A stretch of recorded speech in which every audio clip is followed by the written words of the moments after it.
ఇచ్చిన మాట ప్రకారం ప్రజలకు సంక్షేమ పథకాలు అందించిన ఏకైక సీఎం జగన్ మాత్రమే అన్నారు అనంతపురం పార్లమెంటు నియోజకవర్గ సమన్వయకర్త శంకర నారాయణ.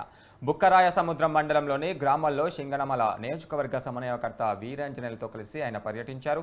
జగనన్న అందించిన సంక్షేమ పథకాలతో రాష్ట్రంలోని ప్రతి ఇంటికి మేలు జరిగిందన్నారు. మరోసారి జగనన్నను ముఖ్యమంత్రిని చేసుకుంటే రాష్ట్రం మరింత అభివృద్ధి చెందుతుందని తెలిపారు. ప్రతి కార్యకర్త ఇంటింటికి వెళ్లి వైసీపీ ప్రభుత్వం చేసిన సంక్షేమం గురించి ప్రజలకు చెప్పాలని ఆయన సూచించారు.